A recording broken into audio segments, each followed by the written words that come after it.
반갑습니다. 오늘은 28장 불수불탐분을 하겠습니다. 복덕을 수용하지도 않고 더구나 탐하지 않는다는 의미죠. 같이 읽어봐요. 수보리 보살리만 항아사 등 세계 칠보지용부시 약부유인 질체법무와 득성어인 자보살 승전보 소득 공덕아이고 수보리 이제 보살 불수복덕고 수보리 백불원 세존 누나 보살 불수복덕 수보리 보살 소작 복덕 불응 탐착시고 설불수 복덕.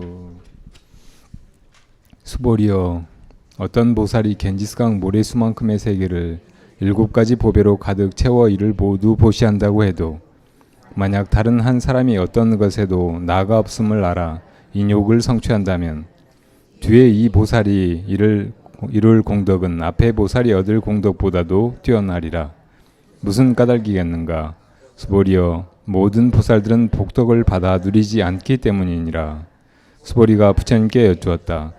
세존이시여, 어찌하여 보살이 복덕을 수용하지 않는 것이옵니까? 수보리여, 보살은 스스로 지은 복덕에 탐착하지 않으므로 복덕을 수용하지 않는다고 설한 것이니라. 오늘 부처님의 가르침은 이렇게 시작합니다. 여기 두 보살이 있다. 한 보살은 겐지스강의 모래수만큼의 세계, 그 많은 세계에 7가지 보배를 다 채워서 그렇게 많은 보배를 다 보시를 내요. 보시바라미를 행하는 거죠. 그런데 다른 보살은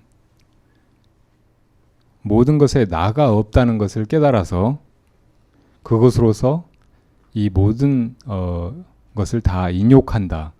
그러니까 인욕바라미를 성취한 거예요. 그랬다고 할 때 이 두 보살의 복덕 가운데 어떤 쪽이 더 큰가? 무아를 깨달아서 이 모든 것 속에서 어떤 것도 다 실제하는 것이 아니고 공이라는 걸 알고 그것을 편안하게 받아들일 수 있을 때 그 고요함과 안락함을 잃어버리지 않을 수 있을 때 그 보살이 훨씬 복덕이 많은 거라고 하셨어요. 여러분들이 느끼기도 그런 것 같죠? 이 세상 모든 것을 다 편안하게 받아들이고 거기 마음이 흔들리지 않고 어디에서도 고통당하지 않는다면 그것처럼 큰 복이 어디 있겠어요? 그게 바로 인욕이라고. 인욕.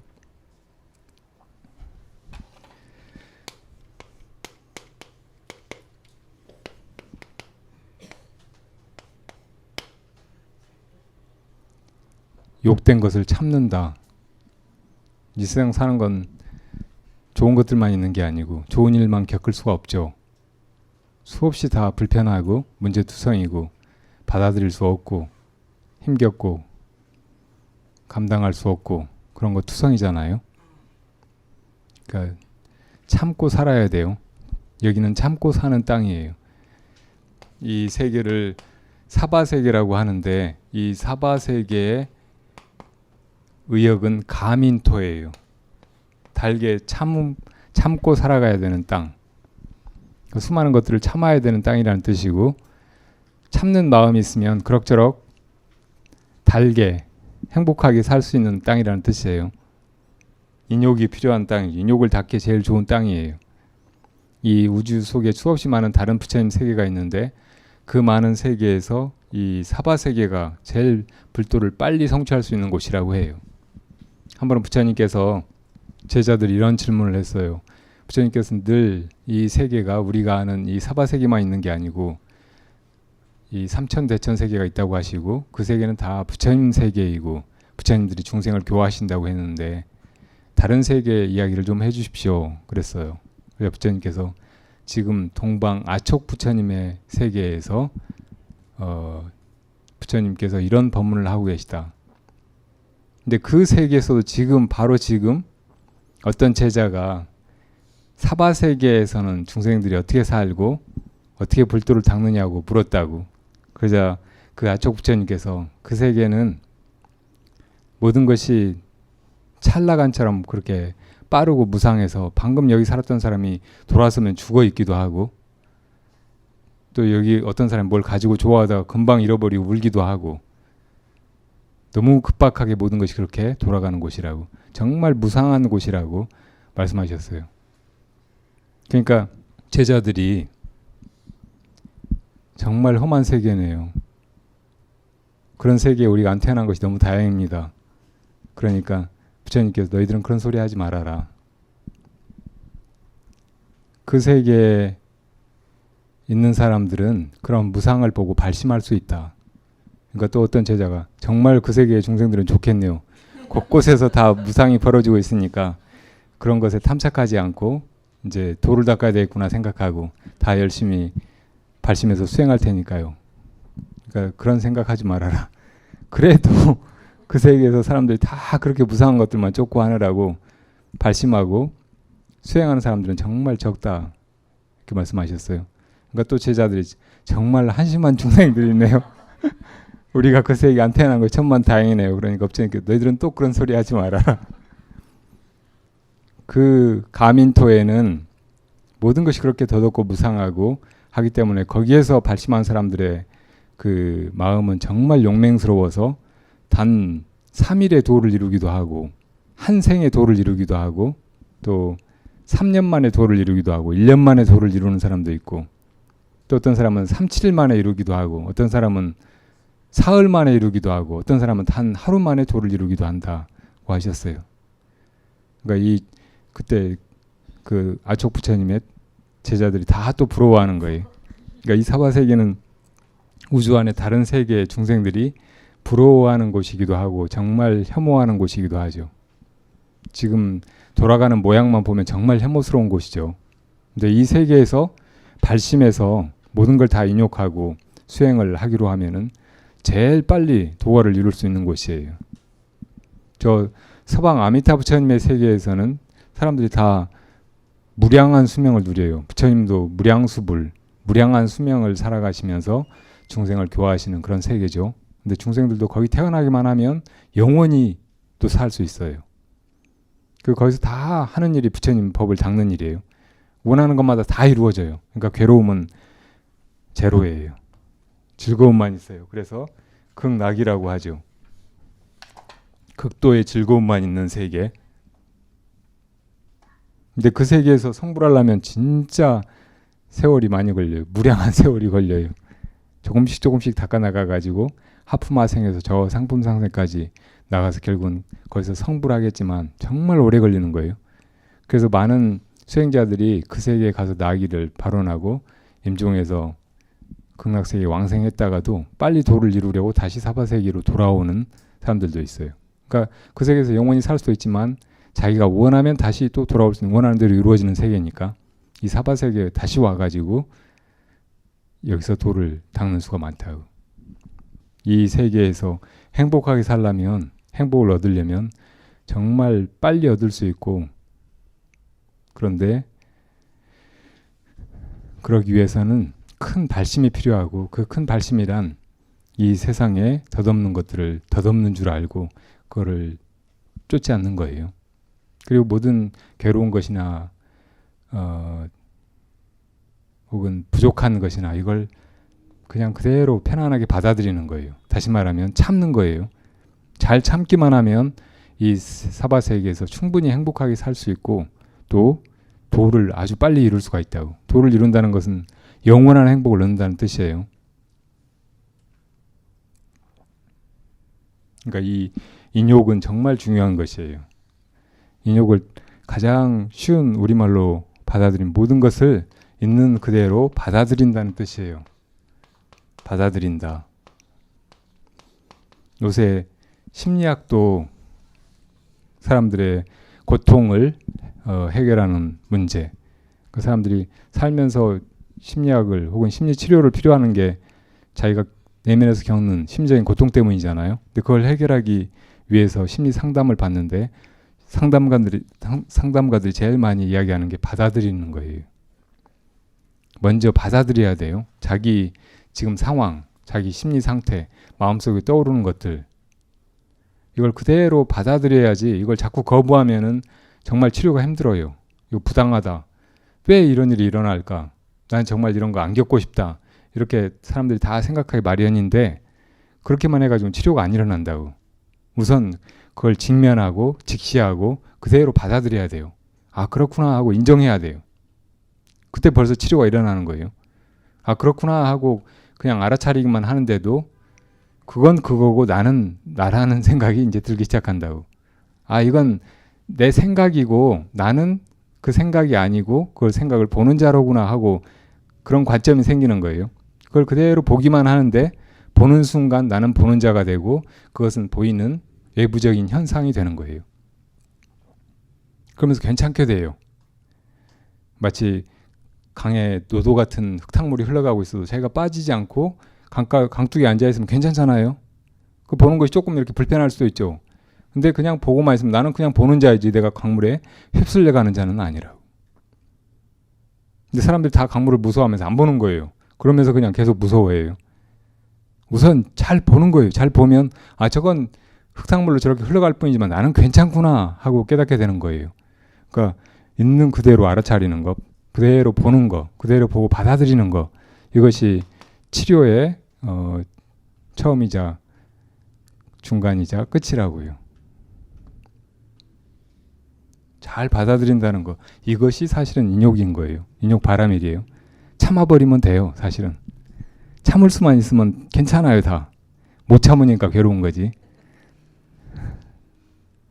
참을성이 강해야 돼요. 어떻게 참을성을 기를까요? 참는 방법은 바로 반야에서 와요. 반야에서. 반야란 마치 금강처럼 모든 존재를 부셔버리는 거예요. 존재의 공성을 꿰뚫는 거예요.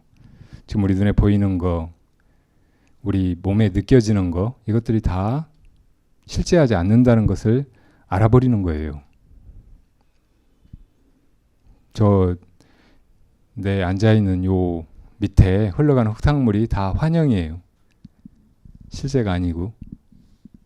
여러분, 사명대사가 일본에 갔을 때 일본 사람들이 도력을 시험한다고 막 불로 막 며칠 달군 방에다가 가두기도 하고 뱀이 있는 목욕탕에다가 목욕하라고 들여보내기도 하고 그랬다고 하잖아요. 근데 그런 걸 아무렇지도 않게 참으셨거든요. 그걸 보고 다 이제 항복해버렸죠. 왜 어떤 사람들은 그렇게 참을 수 있을까요? 반야가 있기 때문이에요.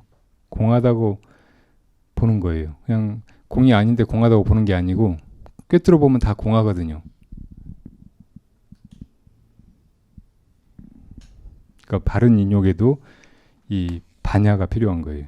그래서 이 금강경에서는 보시바라밀을 어떤 때는 얘기하기도 하고 인욕바라밀을 얘기하기도 하지만 근본적으로 금강반야가 가장 중요하고 다른 반야 바라밀도 다 반야 바라밀에 의지해서 비로소 가능하다고 설하고 계시는 거죠. 여러분 많이 들어본 불교 용어 중에 무생법인이라는 거 있죠. 무생법인. 이 무생법인은 이렇게 써요. 무생법인.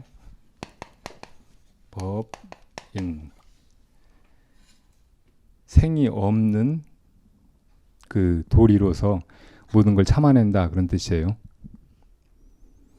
이 무생법인을 이루는 거, 이것이 사실은 수행의 목적이에요. 무생법인을 이뤘다면 깨달은 거예요. 열반을 성취한 것이고 이 고통에서 다 벗어난 것이에요.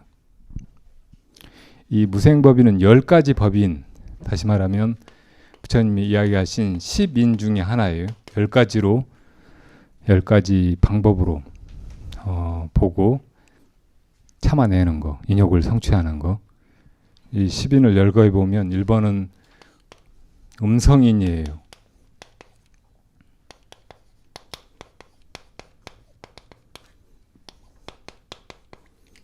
부처님의 가르침을 음성이라고 부처님께서 말씀으로 하셨으니까 부처님의 가르침을 듣고 보고 해서 그 관점으로 세상을 보는 거예요.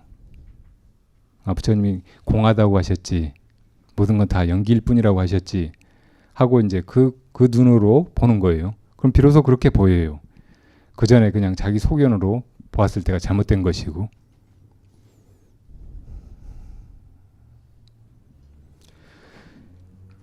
두 번째는 순인이에요.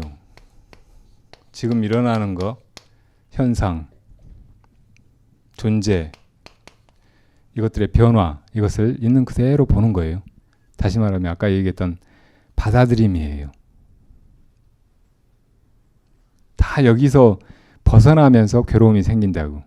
그냥 그대로 보는 거, 보기만 하면은 나는 보는 자이고 현상은 현상일 뿐인데 그 보는 관점을 놓쳐버리고 거기 휘말리는 순간 괴로움이 벌어지는 거라고요. 원래 자기 마음은 공한 것이고 어디에도 물들지 않는 것이에요. 그리고 그건 나지 않는 것이라고, 생겨나고 사라지는 것이 아니에요. 무생이에요. 근데 그 관점 혹은 그 자리를 놓쳐버리고 어떤 것에 휘말려 드는 순간 그걸 있는 그대로 받아들이지 못하고 이제 괴로움을 당한다고.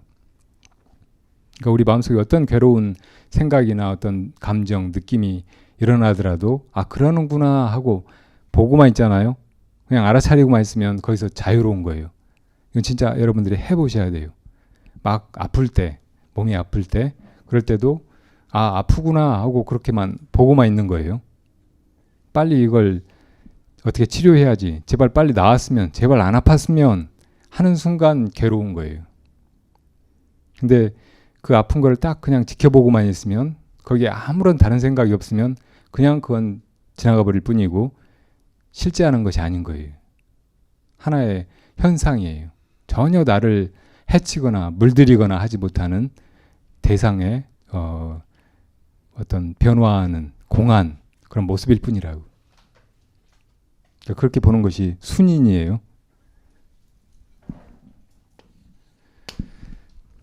세 번째는 바로 무생법인.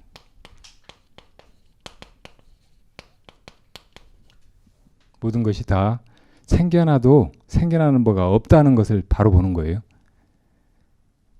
이 변화해 가는 것들 혹은 밖에 존재한다고 얘기하는 것들을 잘 보면 이제 그 공을 꿰뚫게 되잖아요. 공성을. 근데 처음에는 그것이 있는 것처럼 보여요. 그리고 잘 보면 그것이 생멸하는 것으로 보인다고. 처음에는 유로 보이다가 잘 보면 그것이 생겨나고 사라지는 것으로 보인단 말이에요.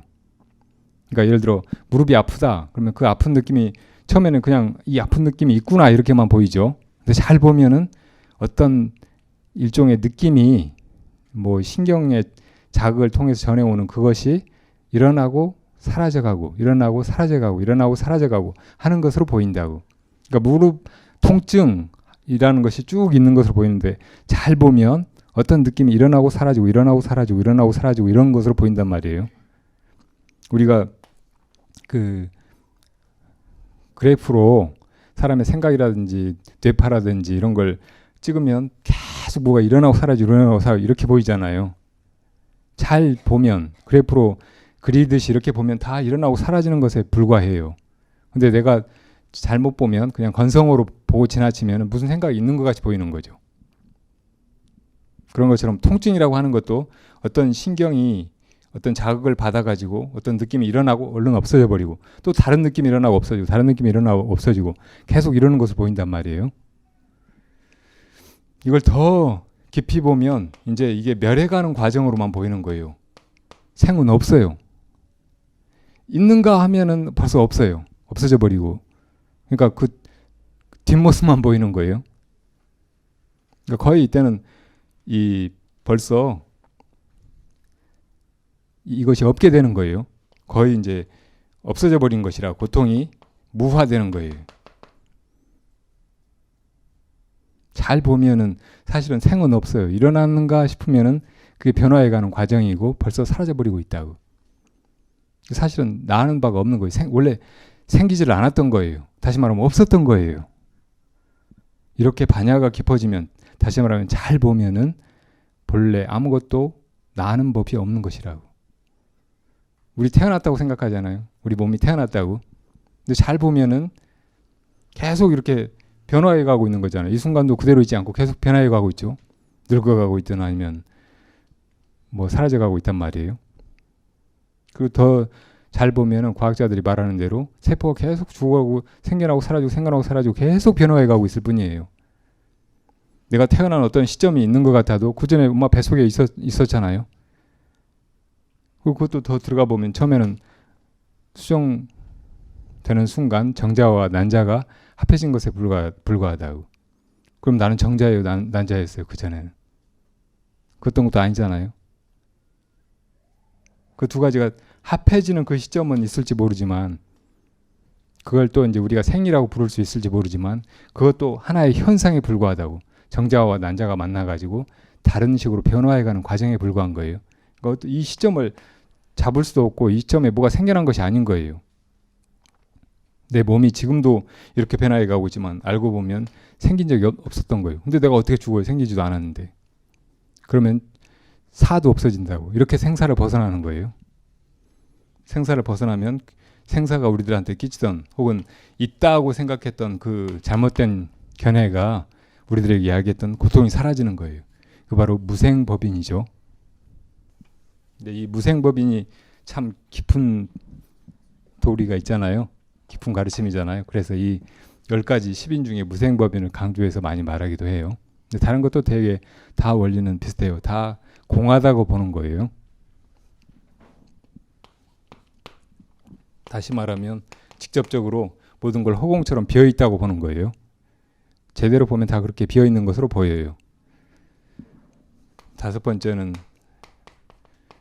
있는 듯 하지만 실제로 보면 없는 것으로 보는 거예요. 마치 꿈처럼, 꿈속에서 모든 게 실제하는 것처럼 보이잖아요. 그런데 잘 알고 보면 혹은 깨어있는 마음으로 보면, 깨어나서 보면 그건 다 헛것이었다고. 자기 마음이 지어낸 헛된 영상에 불과해요. 여섯 번째는 환인이에요. 환인. 이건 헛개비, 허수아비. 허수아비는 꼭 사람 같잖아요. 마네킹 같지. 근데 실제로 가서 보면 아니잖아요. 요새는 새들도 허수아비가 허수아비인 줄 알아요. 네, 새들이 다 똑똑해져가지고 옛날에는 그냥 모자 하나 씌워놓고 밀짚 모자 씌워놓고 티셔츠 하나 걸어놓으면 다 허수아비인 줄 알고 그 논에 안 앉았는데 지금은 그렇게 해놓으면 다 머리 위에 앉아가지고 놀아요. 그러니까 이제 놀래게 하려고 뭐 예를 들어 반짝이는 리본 같은 거 이런 걸 꼬아서 줄로 매놓기도 하고 그러죠. 근데 사람들은 속아요. 사실은 이 다 여기 허수아비들인데 다 사람이라고 생각하고 남이라고 생각하고 내가 미워하는 전연이라고 생각하고 막 그러잖아요. 허수아비 보고 막 싸우면 미친놈이잖아요. 돈키호테처럼. 근데 우리가 이 모든 세계를 다 허수아비, 자기 마음이 만들어낸 허수아비인데 그걸 실제로 알고 착각하는 거죠. 그래서 바르게 보면 이거 다 환이라고, 허수아비 같은 거예요. 꼭두각시, 마네킹 같은 거예요. 일곱 번째는 화, 다 변화해서 된 것, 변해가는 것. 다시 말하면 마음이 변화해서 지금 저런 모습이나 저런 이름을 띠게 된 것으로 보게 되는 거예요. 잘 보면 다 그렇잖아요. 다 마음뿐이에요. 마음 아닌 거 아무것도 없어요. 다 마음에서 나온 것이고 마음이 지어낸 것이고. 여덟 번째는 향인 메아리처럼 여기는 거예요. 산에 가서 야호 하면 저기서 또 야호 하잖아요. 근데 저 야호 하는 소리는 내가 지금 야호 한 것에 메아리이지 진짜 내가 낸 소리가 아니잖아요. 이 세상은 마음의 메아리일 뿐인데 우리는 이것이 마음이라는 걸 모르고 마음에 의해서 메아리처럼 생겨난 것이라는 걸 모르고 이게 진짜인 줄 안다고. 바로 보는 거예요. 아 이게 메아리로구나 하고 알면 놀라지 않는다고. 야호 해놓고 누가 또 야호하지 하고 놀라면 안 되잖아요. 그 다음에 영인 그림자처럼 여기는 거. 그림자는 실체가 아니잖아요. 근데 실체하고 비슷하게 생겼어요. 항상 실체 같은 모양을 띠죠. 그래서 그림자에 속기도 하죠. 그림자를 이렇게 만들면 오리인 줄 알고 개가 짖는 줄 알고 막 하는 그림자 놀이 있잖아요. 근데 그건 진짜 개가 짖고 진짜 오리가 아니잖아요. 근데 그렇게 보인다고. 그렇게 우리가 자기 마음이 움직이는 것을 따라서 생겨나는 그림자인 이 세계를 실제로 존재한다고 착각하는 거죠. 마지막 하나는 아지랭이 같이 보는 거예요. 불꽃, 아지랭이, 염인. 아지랭이 봄날에 아른아른하면 뭐가 있는 것 같잖아요. 근데 그게 보이기만 그렇게 보일 뿐이지 가서 보면 아무것도 없다고, 잡히지가 않아요. 그러니까 공기가 그냥 아른아른하는 것에 불과하죠. 이거 다 이제 공하다고 보는 것이잖아요. 공하다고. 실제 하는 것처럼 우리 중생들한테 착각될 뿐이지만 잘 보면은 사실은 실제가 아닌 것이죠. 이렇게 보는 걸 통해서 인욕을 성취한다고요. 그냥 무조건 낑낑 참는 것이 아니라 죽으라고 참다 보면 그냥 죽어요. 참다 못 참으면 사람은 죽는 거예요. 다 살고 싶은데 그 살고 싶은 마음보다 이제 죽고 싶은 마음이 다 포기해버리고 그냥 이런 일 안 겪고 이런 꼴 안 보고 싶은 마음이 생기면 이제 죽는 거예요. 그러니까 다 자기 마음으로 자기가 원해서 살고 자기가 죽고 싶으면 죽는 거라고. 근데 그렇게 죽는 걸로 모든 게 끝나는 게 아니잖아요. 그때 마음이 그럴 뿐이지 그 이면에는 또 이렇게 살고 싶지 않은 마음이 있는 거예요. 자살하는 사람들 마음에는 다 나 정말 이렇게 살고 싶지 않았다. 다르게 살았으면 다른 삶이 있다면 그렇게 살겠다 이런 마음이 있으니까 죽는 거예요. 그러니까 다 사실은 살고 싶은 마음이 있는 거예요. 그러니까 또 다시 윤회의 세계로 들어오는 거예요. 근데 살면 또 괴롭잖아요. 그럼 또 때 되면 이제 괴로워서 더 이상 못 살겠다고 생각하고 또 죽는다고. 근데 그 마음이 또 진짜 죽고 싶은 마음이 아닌 거예요. 그 속에 또 살고 싶은 마음이, 이렇게 살고 싶지 않은 마음이 또 숨어 있는 거예요. 그러니까 또 태어나고. 이게 중생의 생사윤회잖아요. 그러니까 온통 괴로워요. 살아보면 사는 게 괴롭고, 죽어보면 죽는 게 괴롭고, 또 살아보면 또 사는 게 괴롭고. 이렇게 해서는 이 생사의 괴로움을 벗어날 수가 없다고. 생사의 괴로움을 벗어나는 길은 직시하는 거예요. 이렇게 살아있다고, 있다고 생각되는 이것들을 바로 보는 거. 바로 보면 아까 말한 대로 있는 것 같지만 사실은 생멸하고 있는 것이고, 또 잘 보면 생한 바가 없는 것이에요. 생이 없으니까 죽는 것도 없는 것이라고. 사실은 진짜 있는 것이 아닌 거예요. 그렇게 해서 이제 고통을 넘어서는 것이라고. 이건 진짜 가능한 길이고 유일한 길이에요. 누구든지 생사의 괴로움을 벗어나려면 그 길로 가야 돼요. 영원한 행복을 얻으려고 하는 사람은 이 반야를 통해야 한다고. 반야를 통해서 인욕을 성취해야 하는 거예요. 그래서 그렇게 인욕 바람을 정말 성취했다면은 이제 정말 모든 것이 다 편안하고 행복하고 있는 그대로 다 여여하고, 그렇기 때문에 더 이상 바랄 것이 없는 거예요. 그게 그야말로 완전한 행복이죠. 극락이죠. 부처님은 바로 이것을 가리키고 있는 것이에요. 그거 말고 지금까지 우리 중생이 하던 대로 이 환화의 세계에서 헛것을 찾느라고 아무리 돌아다녀도 아무리 뭘 구해도 결코 행복을 잡을 수가 없어요. 꼭 그런 것 같은데 가보면 아닌 거예요. 꼭 그런 것 같은 것이 우리를 이렇게 속이는 거예요. 그건 바로 우리에게 반야가 부족한 것이에요. 제대로 보지 못한 거예요. 그래서 지금까지 살아오던 대로 옆대로 그렇게 마음이 가게 두지 말고 그 근원을 물어야 돼요. 그리고 존재를 바로 봐야 돼요. 그렇게 해서 인욕을 성취해야 된다고.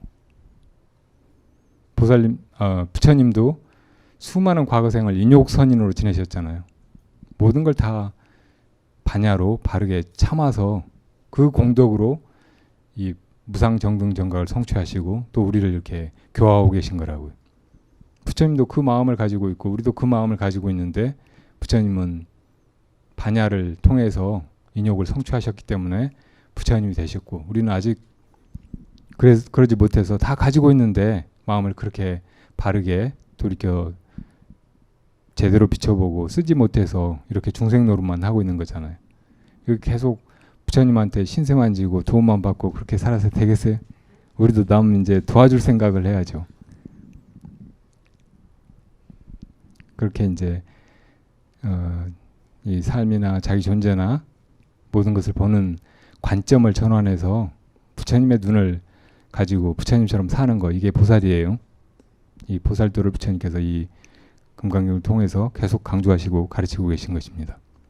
이렇게 바르게 모든 존재의 실상을, 그 공성을 꿰뚫어서 인욕을 성취하는 보살이 있다면 그 보살의 공덕은, 그 보살의 이 누리는 그 행복은 그냥 베풀고 이 베푼 결과로 무슨 복이 돌아오겠지 생각하는 그런 수행자보다 훨씬 뛰어나다는 거예요.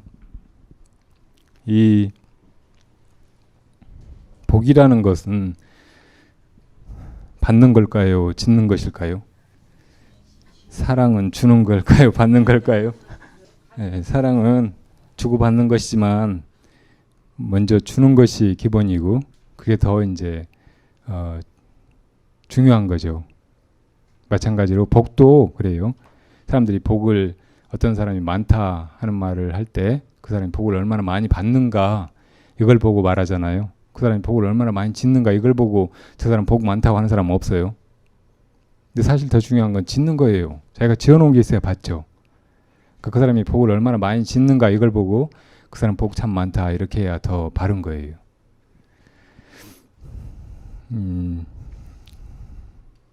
예수님 제자 중에 요한인가 어떤 제자가 있었는데 로마의 황제의 눈에 띄었어요. 아주 지혜롭고 그래서 이제 황제를 보좌하는 그런 일을 했는데 하루는 황제가 뭔데 원정을 가면서 이렇게 재산을, 그러니까 나라의 재산을 관리하고 그걸로 이제 어떤 일들을 궁전을 지어놓도록 했어요. 근데 거기 갔다 와 보니까 다 그걸 풀어가지고 가난한 사람들 다 도와줘 버린 거예요. 그러니까 막 도발대발해서 죽이려고 하니까 또 궁전 지어놓으라고 했는데 궁전은 다 어디가, 국고는 다 어디가 있느냐고 하니까 임금님의 궁전은 하늘나라에 있습니다 하고 말했대요.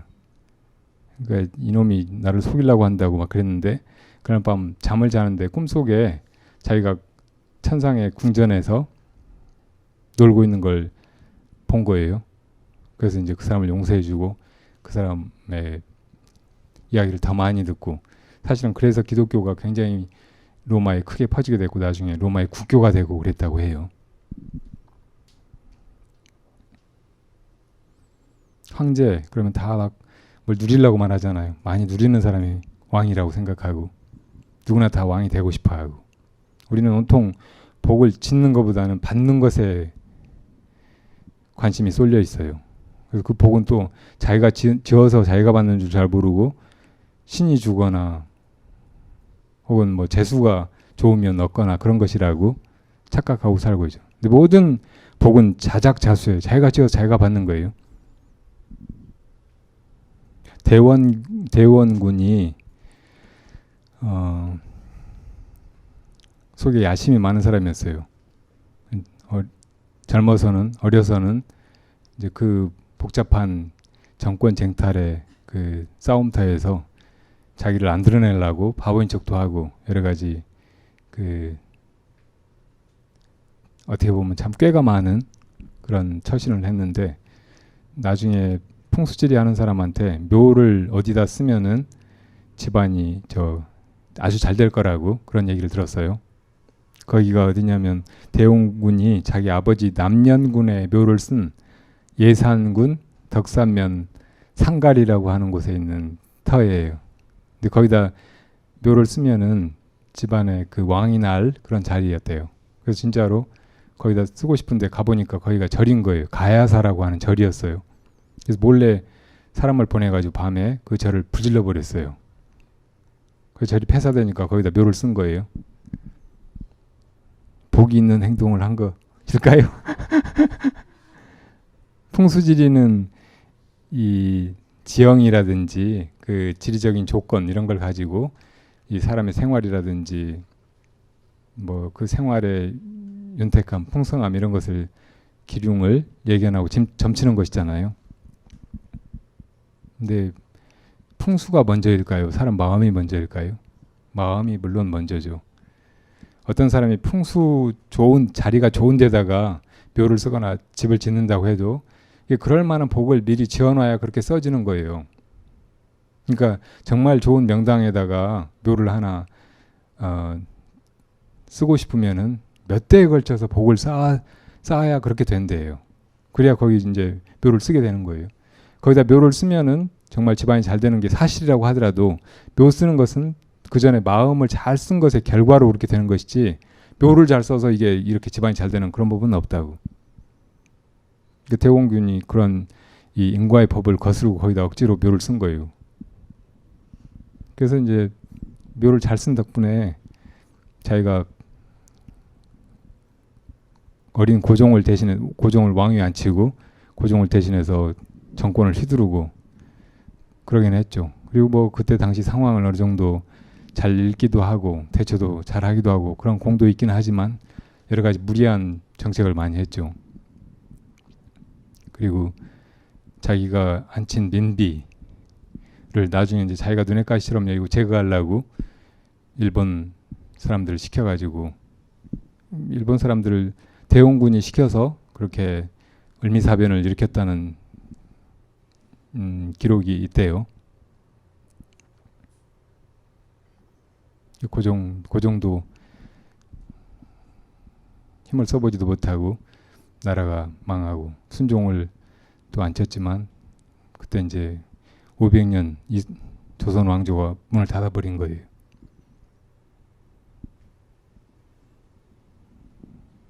복을 지어서 그 복을 자기가 받게 되는 것인데 보살은 많은 복을 지어서 많은 복을 받는 사람이 아니고 그 복을 다시 중생에게 회양하는 사람이에요. 다시 말하면 복을 받지 않는 사람이에요. 복을 짓기는 많이 짓지만 그 복을 자기가 가지지 않는 사람이라고.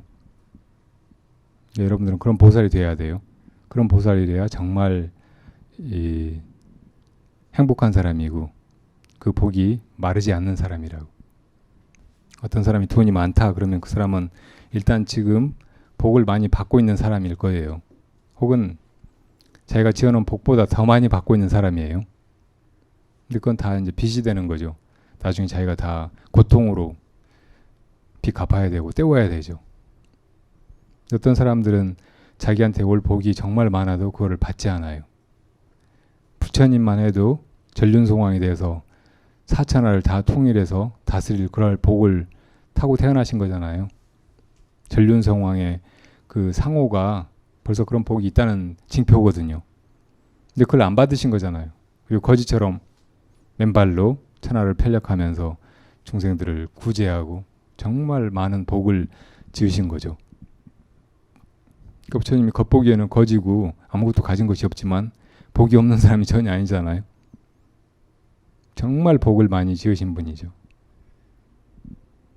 그렇게 우리도 부처님 같이 살아야 돼요. 이 세상에서 얼마나 행복하게 살까, 얼마나 부자가 되고, 얼마나 예쁜 여자가 되고, 그렇게 고민하지 말고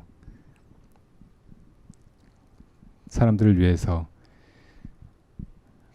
특히 힘들고 아파하는 사람들을 위해서 내가 무엇을 할까 이렇게 생각하고 보면 온 세상이 다 복전이에요. 복의 씨앗을 뿌릴 수 있는 밭이에요.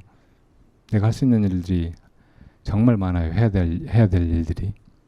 근데 다 사람들이 복만 받으려고 살다 보면 온 세상이 다 아수라장이 돼요. 서로 있는 것은 정해져 있는데 그거 서로 가지려고 하니까 좋은 곳이 있는 곳마다 다 싸움터예요. 근데를 마치 정복한 나라를 버리고 가는 왕과도 같이 버리고 떠나야죠. 그리고 복을 지으면서 하는 거예요. 여러분도 그렇게 사시기 바랍니다. 그와 관련된 한 분 질문이 있어서 간단하게 대답해 드릴게요. 저는 팔정도에 입각하여 가르침을 따르려고 합니다. 부처님께서 깨달으신 바를 처음에 오비구를 시작으로 해서 소승의 법을 펼치실 때 항상 기본적인 그 가르침의 골격으로 하셨던 것이 사성제 팔정도예요. 그러니까 우리를 고통에서 건지는 것인데 이 생사가 다 괴로운 것이고 그 생사의 괴로움을 벗어난 곳에 우리 참 마음자리에 열반이 있다는 거, 이것이 골자죠. 그걸 펼치면 사성제인 거예요. 모든 게 다 괴롭다. 근데 이 괴로움은 제거될 수 있는 것이다. 제거된 것이 바로 영원한 즐거움이다. 그 제거될 수 있는 것은 원인이 있어서 그렇다. 원인을 찾으면은 그걸 제거하는 방법도 찾을 수 있고 그렇게 실행할 수 있다는 것이죠. 그게 고진멸도의 사성제의 가르침이잖아요. 근데 그 방법, 정말로 이제 그 괴로움의 원인을 찾았고 그 괴로움의 원인을 없애는 작업으로 우리가 해야 될 것이 바로 팔정도라고요. 그러니까 고통에서 벗어나려고 하는 사람은 다 그 팔정도를 거쳐가야 돼요. 이건 부처님이 초이 소승의 가르침에서 그렇게 펼치셨지만 나중에 대승이나 혹은 일불승의 가르침이나 선에서나 모든 부처님 가르침의 그 골격이에요. 금강경도 바로 그 위에 입각해 있고요.